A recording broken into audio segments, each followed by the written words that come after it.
প্রভু অন্তর্যামী, তিনি সবই জানেন। এই বিশ্ব চরাচরে কোনো কিছুই তার অজানা নয়। রাজপণ্ডিত, অন্তর্যামী প্রভু যদি সবই জানেন, তাহলে আমার মনোবাসনা পূর্ণ করেন না কেন? প্রভু নীলমাধবের দর্শন লাভ এ জীবনে বোধহয় আমাদের আর হবে না রাজপণ্ডিত। কিন্তু জ্যোতিষশাস্ত্র যে অন্য কথা বলে। কি কথা বলে রাজজ্যোতিষী? সত্যিই কি প্রভু নীলমাধবের চরণস্পর্শে আমার এই শ্রীক্ষেত্র মন্দির সত্যি ধন্য হবে? প্রভু নীলমাধব আর কেউই নয়, তিনি ভগবান বিষ্ণুর অন্য এক রূপ। তিনি যুগে যুগে নানা রূপে নানাভাবে অবতীর্ণ হন। রাজপণ্ডিত ঠিকই বলেছেন, যিনি বিষ্ণু তিনি প্রভু নীলমাধব।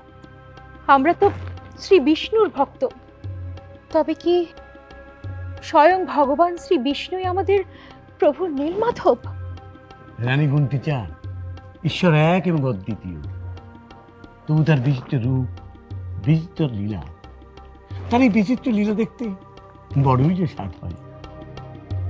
প্রভু নীল পর্বতে শবররা মানে বেদরা এক গুপ্ত স্থানে নীলমাধবের পুজো করে। তার মানে প্রভু নীলমাধব ওইসব নিম্নবর্ণের মানুষদের পূজা গ্রহণ করেন?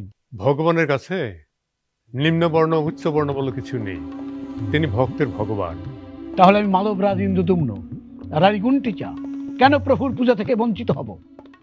মনে ভক্তি থাকলে কেউ বঞ্চিত হয় না। নীল পর্বতে সন্ধান করুন, অবশ্যই তার দেখা পাবে।